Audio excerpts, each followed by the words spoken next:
Quand les 24 heures du Mans rencontrent l'art, ça donne deux sculptures un peu monumentales. Bonjour Antoine Dufilot. Bonjour. Vous êtes artiste sculpteur originaire de Lille et vous êtes présent cette fin de semaine au Mans pour exposer deux de vos œuvres, une Ferrari 330 P4 et une Porsche 910. Alors déjà, expliquez-nous un peu votre univers artistique de sculpture et notamment de sculpter des voitures de course. C'est un peu votre cheval de bataille, j'ai envie de dire. C'est ça, alors c'est à la base une passion de famille.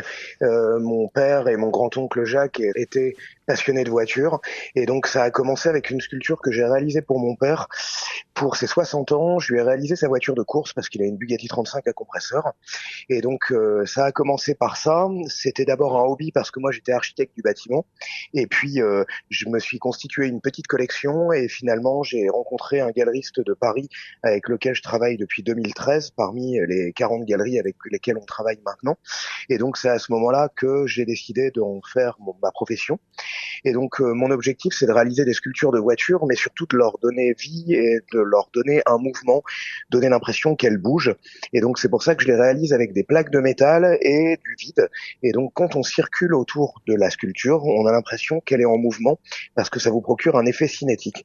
Mon objectif c'est de reprendre ce que j'ai appris pendant mes études. Et donc dans mes études de médecine, j'étais passionné d'anatomie. Et donc finalement, ce que j'essaye de réaliser par ces sculptures, c'est un squelette. Et ce que j'ai appris dans mes études d'architecture, c'est que ce squelette peut être visible et ne pas être caché par une peau.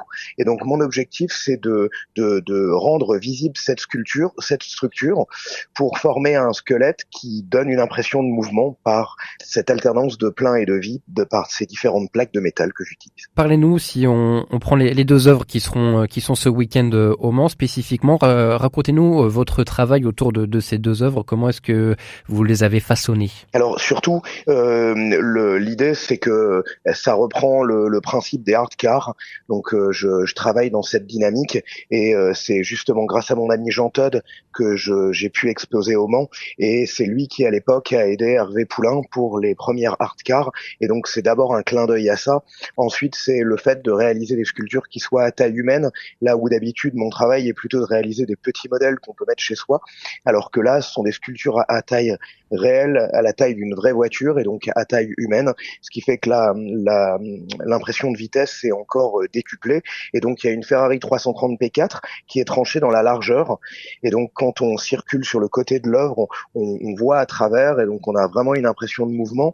La 910, elle est tranchée dans la longueur, ce qui fait qu'on va plus être dans un effet d'apparition et de disparition, et surtout elle est bicolore, c'est-à-dire que chacune des plaques qui la composent ont un côté bleu, un côté jaune, et donc quand on tourne autour de la sculpture va changer de couleur. Et que représentent ces deux voitures, ces deux modèles pour vous? Pourquoi les avoir finalement retravaillés en sculpture? Si j'ai choisi ces modèles, c'est parce que déjà je les trouve incroyablement beaux et que surtout ce sont des voitures qui sont naturellement très dynamiques, qui ont des courbes qui sont finalement proches de l'être humain et qui donnent vraiment une sensation de vitesse. Et donc l'idée, comme je recherche à faire que mes sculptures soient en mouvement, je choisis des modèles qui naturellement donnent déjà l'impression d'aller vite. Donc vous êtes exposé aux 24 heures du Mans, c'est la première fois? Oui, c'est la première fois. Et qu'est-ce que ça vous fait? Qu'est-ce que ça représente pour vous? Pour nous, c'est beaucoup d'émotions parce que c'est une des 3 plus grosses courses au monde.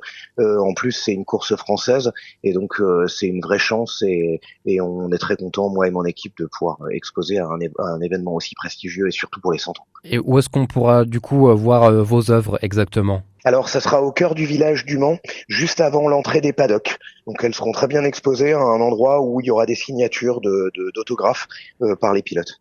On imagine que le public sera nombreux à s'arrêter et admirer vos deux œuvres. Vous serez évidemment présent pour leur expliquer votre travail. Exactement, moi je serai là du vendredi au samedi dans le village. Vous allez aussi profiter un peu de la course? Ah bah oui, c'est pour ça qu'on y va, donc bien sûr.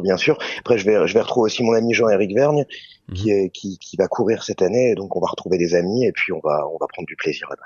Eh bien, merci beaucoup, Antoine Dufilot, d'avoir pris ces quelques minutes pour nous présenter votre travail et les deux sculptures qui seront exposées aux 24 heures du Mans cette année. Je rappelle une Ferrari 330 P4 et une Porsche 910. Merci à vous et puis bon week-end au Mans. Merci beaucoup, vous aussi.